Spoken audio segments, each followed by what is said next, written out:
Could it be that the CEO of a multi-million-dollar restaurant chain remained oblivious to the struggles of his own staff, until a single discreet note brought everything to light? John stood inside his spacious walk-in closet, his gaze fixed on clothes he hadn't touched in years, worn jeans, a plain button-down shirt, and scuffed leather boots that had seen better days. He had finally committed to a decision that would have seemed unimaginable just a week prior. He was going undercover within his own restaurant. The idea had crystallized during a restless night, as he wrestled with the unsettling memory of damning employee feedback. If his staff felt secure enough to submit such critical anonymous reviews, what untold stories were they sharing? More importantly, what daily realities did they face when they believed no one was observing? He had intentionally selected the Chicago location. This was the flagship establishment, the very foundation of his empire.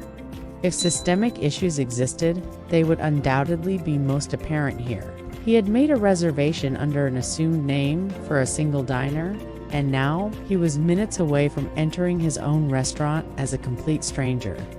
Gazing at his reflection, John barely recognized the man looking back. Gone was the perfectly tailored suit, the meticulously styled $300 haircut, the aura of absolute power he typically exuded. In their place stood someone unremarkable, a middle-aged businessman, perhaps grabbing a solitary dinner after a demanding day. The irony wasn't lost on him. He had dedicated decades to cultivating an image of unblemished success, and now he was intentionally dismantling it to uncover the truths hidden beneath. As he drove through the city in his well-used Honda Civic, a car he had purchased specifically for this mission, John experienced a peculiar blend of exhilaration and apprehension. When was the last time anything had made him nervous?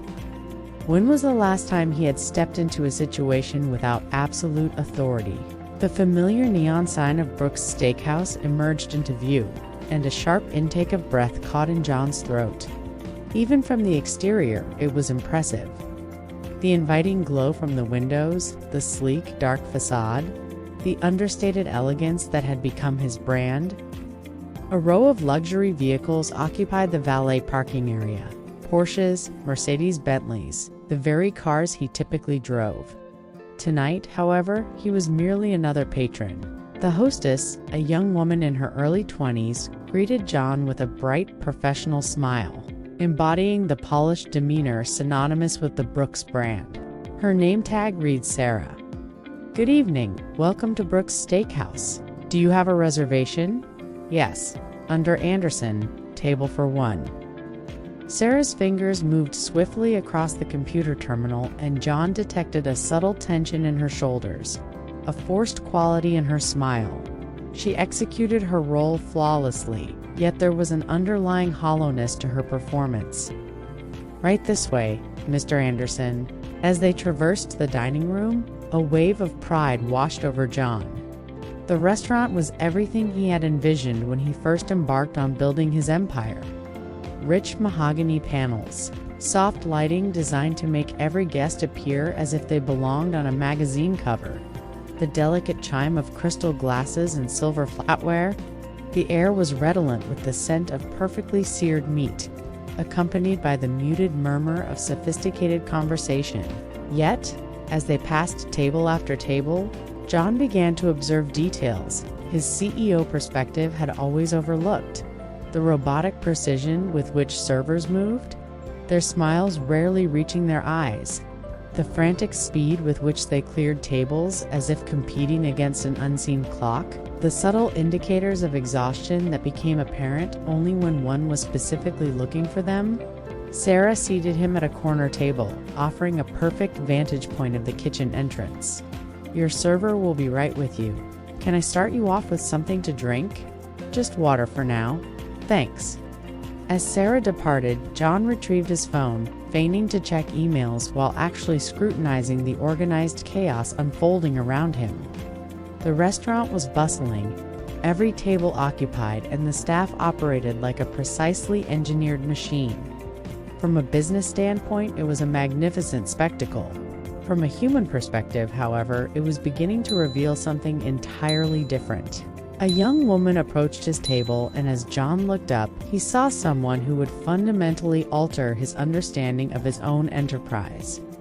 She was in her mid-20s with auburn hair neatly pulled back in a ponytail and green eyes that seemed to possess a remarkable depth of intelligence and compassion.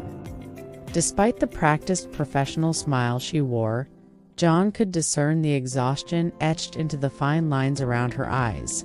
Her name tag identified her as Julia. "Good evening, Mr. Anderson. Welcome to Brooks Steakhouse. I'm Julia, and I'll be taking care of you tonight." There was an indefinable quality in her voice, warm yet weary, professional yet imbued with an undercurrent of genuine care that compelled John to observe her more closely. She carried herself with a quiet dignity, suggesting someone who took pride in her work, even under circumstances that might overwhelm others. "Thank you, Julia. I've heard wonderful things about this place. We're honored to have you. Have you dined with us before?" John nearly made a slip, almost mentioning his intimate knowledge of every menu detail, but caught himself just in time. "No, this is my first time. I'm in town on business, and a colleague recommended I try the ribeye." Julia's smile softened, becoming more genuine. "Your colleague has excellent taste. Our dry-aged ribeye is our signature dish. It's aged for 28 days and prepared with a special blend of seasonings that..." She paused, and John noticed her suppressing what appeared to be a wave of profound fatigue. "I'm sorry. Would you like to hear about our other specialties as well?" "No. The ribeye sounds perfect. Medium rare, please." As Julia jotted down his order, John observed her hands.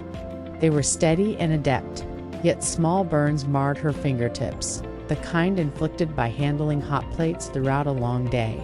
Her uniform was pristine, but he could detect the subtle signs of wear along the seams, suggesting meticulous care despite constant use. "Any sides with that? What would you recommend?" For the first time, her smile truly reached her eyes.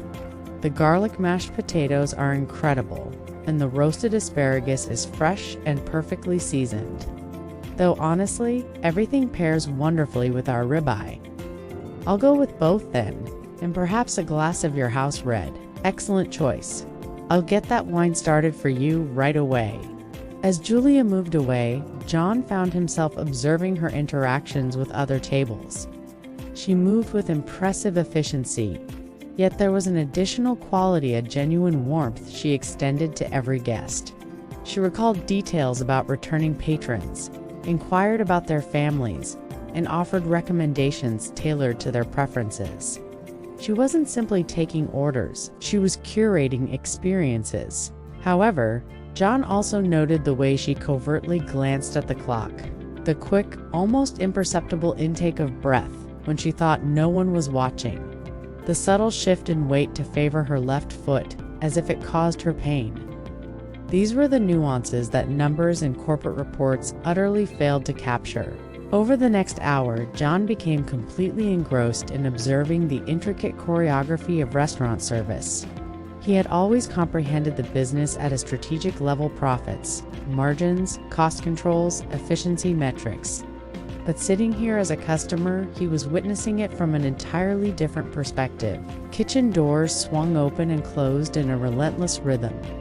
Servers emerged with plates expertly balanced on their arms, then vanished back into the internal chaos.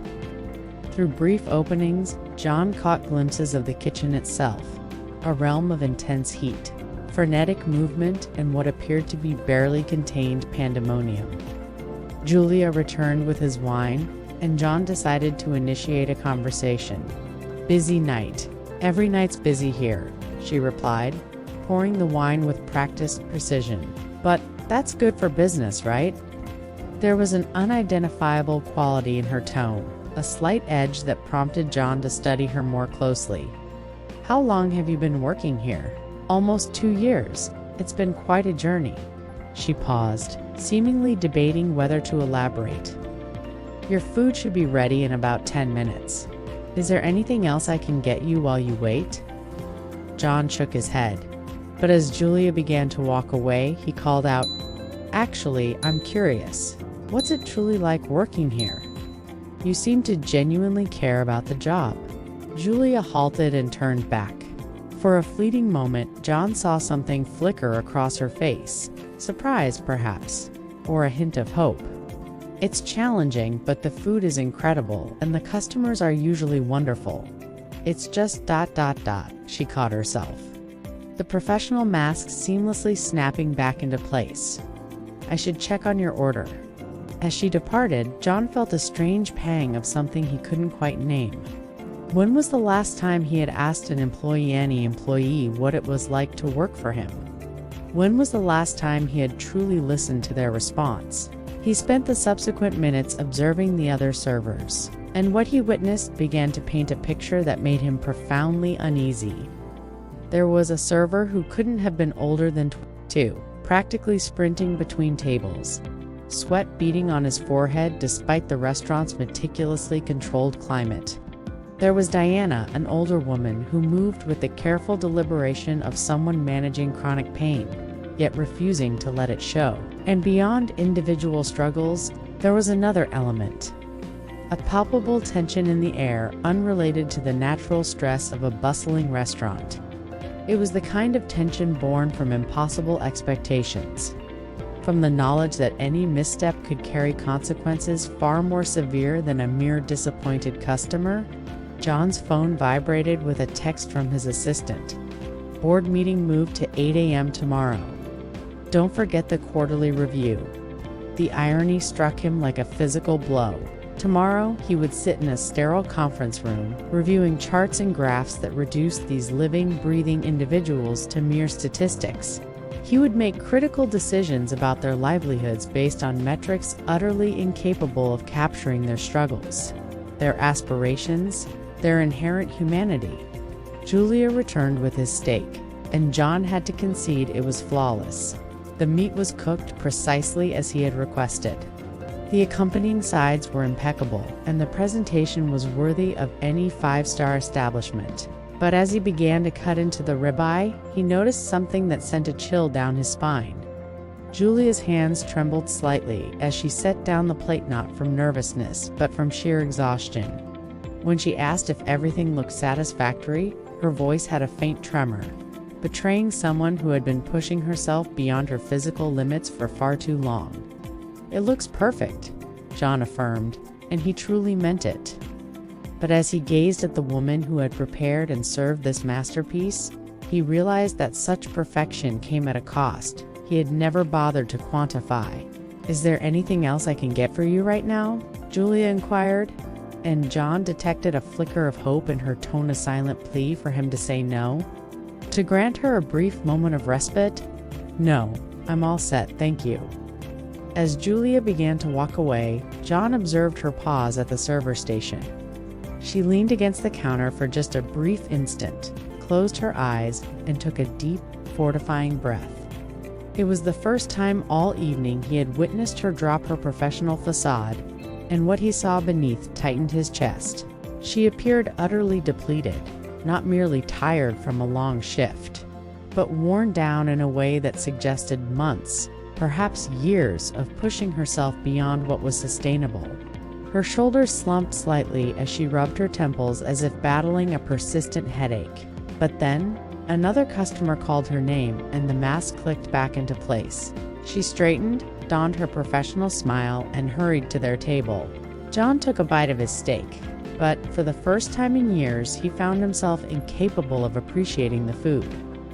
All he could think about was the woman who had served it to him, and the stark realization that his relentless pursuit of perfection might be inadvertently destroying the very individuals who made it all possible. As he ate, John continued to observe the restaurant with new eyes. He noticed how servers barely had time to eat their own meals, grabbing quick bites while standing in the kitchen. He saw the subtle signs of stress, tight shoulders, forced smiles, and the mechanical precision of people who had learned to suppress their humanity in service of efficiency. Gradually, a terrible understanding began to dawn on him. He had created a machine that produced exceptional food and extraordinary profits, but it was feeding on the souls of the people who operated it. John was halfway through his steak. When Julia returned to check on him, she moved with the same professional grace, but now he could clearly see the effort it required. "How is everything tasting?" she asked, her voice bright and attentive. "It's excellent. Truly one of the best steaks I've ever had." Something in her expression softened slightly. "I'm glad you're enjoying it. Can I get you anything else?" "Actually," John said, "could I get some more water?" "Of course." As Julia reached for his water glass, John noticed her pause for just a moment. She glanced around the restaurant, then back at him, as if making some kind of internal calculation. Then, with a movement so quick and subtle he almost missed it, she slipped a small folded piece of paper under the edge of his plate. She refilled his water glass with steady hands, her expression giving nothing away. "Here you go. Please let me know if you need anything else." John's heart pounded as he watched her walk away. The paper seemed to burn against his plate, demanding his attention. He glanced around the restaurant, making sure no one was watching, then carefully slipped the note into his lap with trembling fingers. He unfolded it and read the words that would change everything. "Mr. Reynolds, I know who you are. I recognized you the moment you walked in. I've seen your photos in business magazines, and I've studied your success story because I admire what you've built. But I need you to know something that your reports and surveys can't tell you. This place is killing us. Not just me, but all of us." Inside that beautiful building, people were sacrificing their health, their relationships, their dreams to maintain the illusion of perfection that had made him wealthy. They were trading their humanity for the chance to pay their bills. And he had been not just blind to their sacrifice, but actively profiting from it. The drive home was the longest of John's life. Every red light gave him more time to think, more time to process the implications of what he had learned. He thought about Julia's reference to studying his success story. He realized that somewhere along the way, he had become the kind of person whose story was worth studying for all the wrong reasons. He had built an empire, but what kind of emperor was he if his subjects were suffering? Back in his penthouse apartment, John paced from room to room, unable to sit still. The luxury that surrounded him, the Italian marble, the custom furniture, the floor-to-ceiling windows with million-dollar views, felt like a monument to his own ignorance. He thought about all the nights he had celebrated record profits, all the awards he had accepted for business excellence, all the interviews he had given about his recipe for success. Had he ever once mentioned the people who made it all possible? Had he ever once considered what they were giving up so he could receive those accolades? At 10:30 p.m., John found himself standing in his closet again, but this time he wasn't choosing a disguise. He was choosing who he wanted to be.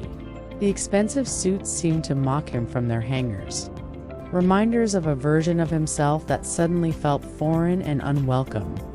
He put on jeans and a sweater, grabbed his keys, and headed back to the restaurant. It was time to face the truth he had been running from for years. The alley behind Brooks Steakhouse was a stark contrast to the elegant front entrance. Dumpsters lined the brick walls, and the smell of garbage mixed with the lingering aroma of grilled meat. A single streetlight cast long shadows, creating pockets of darkness that seemed to mirror the hidden aspects of his business. John arrived at 10:55 p.m. and waited, his breath visible in the cool night air. Part of him wondered if Julia would show up. Writing the note had been risky enough. Actually meeting with him could be career suicide if word got out. But at exactly 11 p.m., the restaurant's back door opened and Julia stepped out. She had changed out of her uniform into jeans and a simple sweater. Without the professional facade, she looked even younger and more vulnerable. "Mr. Reynolds," she said, her voice steady despite the obvious tension. "I wasn't sure you'd come. I had to," John replied. "Your note, it changed everything." Julia studied his face in the dim light, as if trying to determine whether he was sincere. "Did it? Or are you here to figure out how to minimize the damage?" The question hit him like a physical blow. Is that what you think of me? I don't know what to think. I've read about you, studied your business model, watched you build this empire. Part of me admires what you've accomplished, but another part of me wonders if you have any idea what it costs. John leaned against the brick wall, suddenly feeling every one of his 45 years. Tell me what it costs. And Julia did, standing in that alley with the sounds of the city around them and the smell of success literally in the air.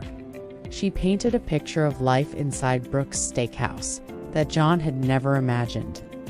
She told him about Clara, the single mother who worked double shifts to support her 3 children and hadn't seen them awake in weeks.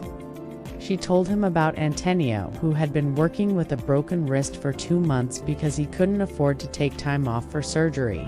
She told him about herself, how she had been saving for nursing school for 3 years, but every time she got close to having enough money, some emergency would force her to spend it on basic survival. "We're not asking for luxury," Julia said, her voice growing stronger as she spoke. "We're asking for dignity, for the ability to live, not just survive, for the chance to have dreams beyond just making it through another shift." John listened without interrupting. Each story added another weight to the growing burden in his chest. These weren't just employees. They were people with hopes, fears, responsibilities, and dreams. They were people who had been invisible to him, reduced to line items in a budget spreadsheet. "Why did you stay?" he asked when she finished. "If it's so bad, why didn't you just quit?" Julia's laugh was bitter. "And go where? Do what? This is the best paying restaurant job in the city. The tips are good when customers are happy and the food is incredible. It's just the cost is so high, and most of us don't have other options." "What about your nursing school?" "I've been accepted for 3 years running. I keep deferring because I can't afford to stop working long enough to attend classes. It's a cycle. I need the job to save money for school, but I need to be in school to get a better job." John felt something break inside him. Here was a woman with the intelligence and compassion to become a nurse, to help people, to make a real difference in the world. And his restaurant, his pursuit of perfection, was trapping her in a cycle that prevented her from reaching her potential. What would it take? He asked suddenly. What would it take to fix this, to make it right? Julia stared at him, and John could see the war between hope and skepticism playing out in her eyes. "You really want to know?" "Yes, I need to know." What followed was the most honest conversation John had ever had about his business. Julia didn't just complain, she offered solutions. She had clearly thought about these problems deeply, and her proposals were both practical and compassionate. "Living wages," she said first, "not just minimum wage with the expectation that tips will make up the difference. Actual wages that let people afford rent and food, and maybe, just maybe, save a little for the future." John did quick math in his head. It would cut into profits, but it wouldn't destroy the business. What else? Reasonable hours. No one should have to work 60 hours a week just to survive. And when people do work overtime, it should be because they want to, not because they have to. Benefits. Health insurance that actually covers things. Paid sick days that don't get you fired. Maybe even some kind of educational assistance program. Each suggestion was reasonable, even obvious. But John realized that somewhere along the way, he had stopped thinking about his employees as individuals who deserved these fundamental considerations. He had begun to view them as interchangeable components within a system designed solely to generate profit. "There's something else," Julia continued, her voice softening. "Respect, recognition, the feeling that what we do matters beyond merely generating revenue.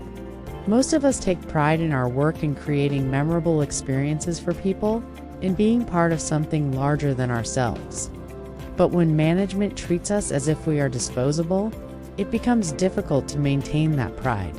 John reflected on his own ascent to success, how he had built his reputation on being demanding, uncompromising, singularly focused on results.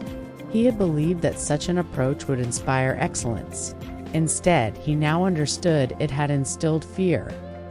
"How long have you been thinking about this?" he inquired. "Every day for 2 years. We discuss it during our breaks, when we're changing shifts, when we're too tired to sleep. It's not that we don't understand the business. We see the numbers. We know what things cost. We comprehend profit margins. We just believe there has to be a better way. And you think I'm capable of change?" Julia remained silent for a long moment. "I think you're here at midnight in an alley, listening to someone you could fire with a phone call. That has to count for something." For the first time in years, John felt tears welling up. When had he become so disconnected from his own humanity? When had success become more vital than the people who made it possible? "If I make changes," he said carefully, "real changes, not just superficial ones, will you help me?" "What do you mean?" "I mean, will you help me understand what needs to be fixed? Will you be honest with me about what's working and what isn't? Will you trust me enough to give me a chance to prove that I can be better than I've been?" Julia studied his face again, and John realized this was the pivotal moment. She could refuse, and he would deserve it. She could walk away, and he would comprehend. She could decide that he was too entrenched in his ways, too fixated on profit, to ever genuinely change. Instead, she extended her hand. "I'll help you, but I need you to understand something. This isn't just about me. There are dozens of people in that restaurant who are counting on you to be the person they hope you are, not the person you've been." John clasped her hand, feeling the calluses that spoke of years of arduous labor, the strength born from confronting impossible challenges day after day. "I understand, and I won't let them down. Don't let yourself down either. Mr. Reynolds, this is your opportunity to build something that is not just successful, but meaningful." The next morning, John sat in his office at 6 a.m., surrounded by financial reports and employee files. But instead of reviewing profit margins and cost analyses, he was reading personnel records, truly reading them, perhaps for the very first time. Clara Gonzalez, single mother of 3, 5 years with the company, never missed a shift. Consistently received positive customer feedback. Current salary, $12 per hour, plus tips. John calculated her probable annual earnings, factored in her expenses, and realized she was likely living paycheck to paycheck, despite being one of his most reliable employees. Antonio Rivera, for years with the company, had requested time off for medical treatment twice in the past year. Both requests had been denied due to staffing requirements. John made a mental note to call him personally. One by one, he meticulously reviewed the files, and each one narrated a story of someone who had been reduced to a mere number in his system. These were not just employees. They were individuals with families, dreams, responsibilities, and challenges. They were people who had been invisible to him for far too long. At 8 a.m., his assistant knocked on the door. "Mr. Reynolds, the board is waiting for you in the conference room."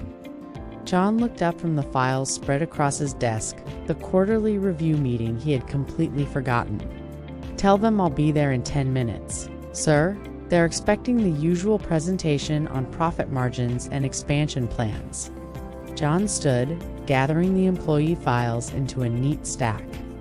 "They're going to get something different today." The boardroom fell silent when John walked in, carrying only personnel files. Instead of financial reports, the 12 members of Brooks Steakhouse's board of directors had been anticipating charts about revenue growth and market share. Instead, John placed the employee files on the conference table and began to speak. "I want to tell you about Clara Gonzalez," he said, opening the first file. "She's been with us for 5 years. She's never missed a shift, never received a customer complaint, and she's training to become a shift supervisor.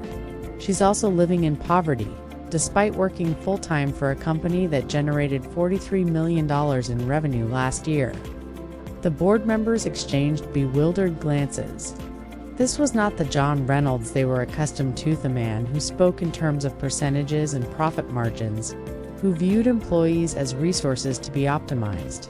Board member Patricia Walsh interjected, "What does this have to do with our quarterly review?" "Everything," John replied, "because I've realized that our definition of success is fundamentally flawed. We've been measuring our achievement based on how much money we can extract from the system, not on how much value we can create for everyone involved in it." He spent the next hour recounting his undercover experience. Julia's note, the conversations that had opened his eyes to the harsh reality of his own business. He presented the employee satisfaction surveys not as abstract data, but as irrefutable evidence of human suffering directly linked to their management philosophy. "You want to transform us into a charity?" said board member Robert Chen, his voice sharp with disapproval. "These people are paid market wages. If they don't like the conditions, they can find other jobs." "Can they?" John asked. Clara has 3 children and no college degree. Antonio has been working in restaurants for 15 years and has no other specialized skills. Julia has been accepted to nursing school 3 times, but can't afford to stop working long enough to attend. "We've created a system that traps talented, hardworking people in a cycle of mere survival, and then we wonder why they're not more grateful." The room erupted in arguments. Some board members accused John of having a midlife crisis. Others worried about the potential impact on shareholder value, but John had anticipated this resistance, and he was prepared for it. "I'm not asking you to approve a charity," he said, his voice cutting through the chaos. "I'm asking you to approve a sustainable business model. Our current turnover rate is 78%. Do you know what it costs to constantly hire and train new employees? Do you know what it costs in terms of service quality, customer satisfaction, and brand reputation?" He pulled out a report he had prepared before the meeting. "If we reduce turnover by 50%, which is conservative based on industry standards for companies with better working conditions, we'll save $2.3 million annually in recruitment and training costs alone. If we improve employee satisfaction and reduce the stress-related mistakes that lead to customer complaints, we'll enhance our reputation and increase repeat business." The financial argument captivated their attention in a way that the moral argument had not. John continued, presenting a detailed analysis of how investing in employee welfare could actually improve profitability over the long term. "You're talking about a complete overhaul of our business model," said Patricia Walsh. "The shareholders won't accept decreased profits even temporarily. The shareholders will accept sustainable growth over short-term thinking," John replied. "And if they don't, then perhaps they're not the kind of shareholders we truly want." The meeting concluded with reluctant agreement to a pilot program.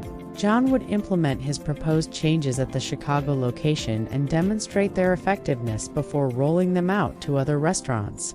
It